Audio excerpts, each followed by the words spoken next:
Oui, je m'appelle Mamadou Faldoudou, je suis le président de l'Association nationale des professionnels de la viande et du bétail, vice-président de la Confédération des fédérations de la filière bétail viande des pays de l'Afrique de l'Ouest.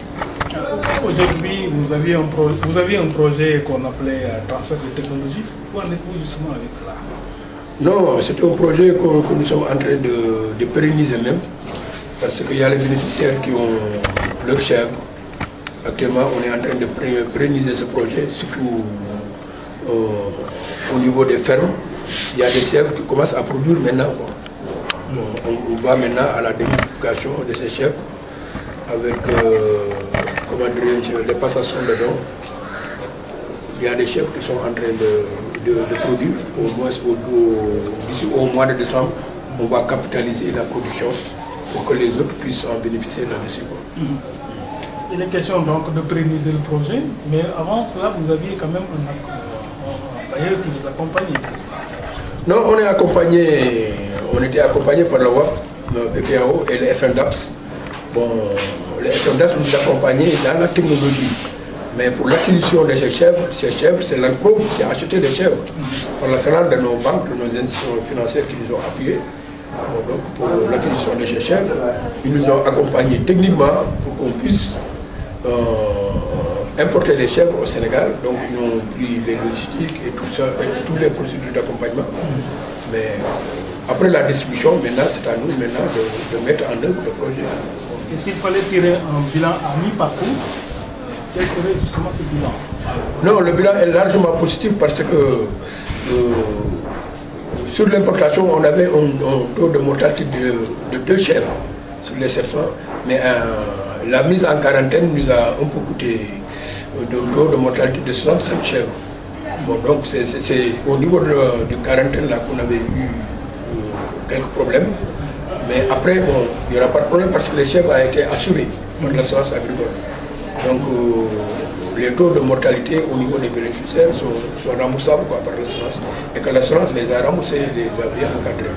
Donc maintenant, avec l'assurance même, on va à d'autres types d'identification par le canal d'identifier les chèvres,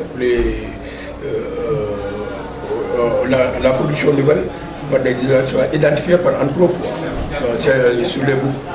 Bon, maintenant, pour la pérennisation, vous avez déjà distribué des chèvres au niveau de certains producteurs. Aujourd'hui, est-ce que eux exercent justement la vérification au niveau des autres producteurs? Non, si, parce que actuellement, le programme qu'on a pour la pérennisation, les premières naissances, ça revient de droit à nos groupes départementaux, soit mâle ou femelle. Mais les premières naissances, la chèvre produit fait qu'une seule production de chèvre. Mais la deuxième naissance, elle met 2. Bon, donc après la troisième naissance, c'est là où elle déclenche sa production normale, c'est à partir de 3 ou 4 chèvres. Donc par production.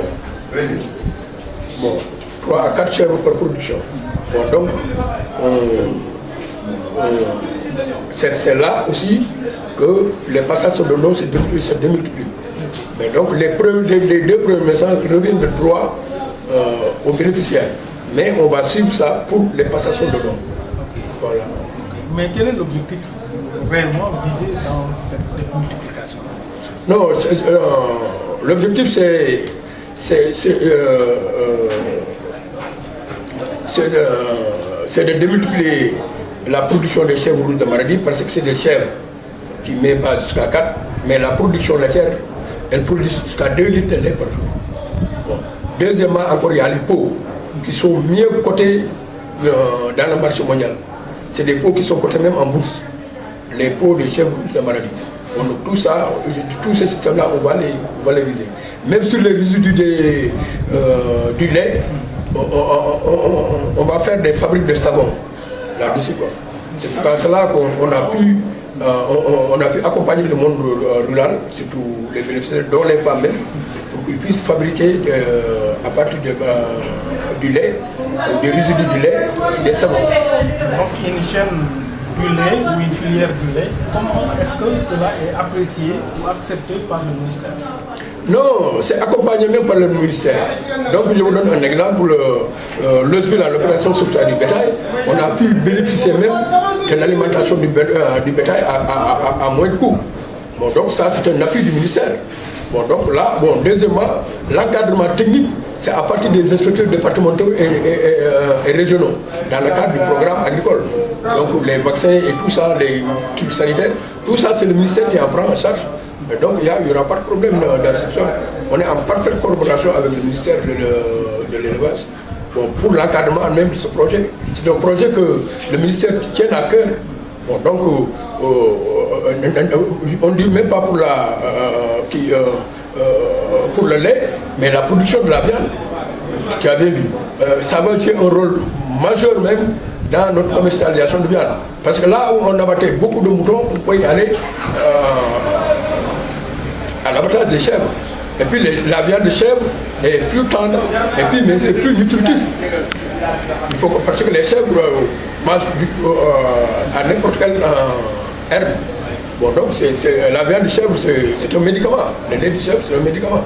Même avec les chèvres actuellement, le litre du lait de chèvre, on les vend à 1000 francs le litre. Et puis il y a une forte demande maintenant. Parce que le lait de chèvre c'est un médicament. Voilà.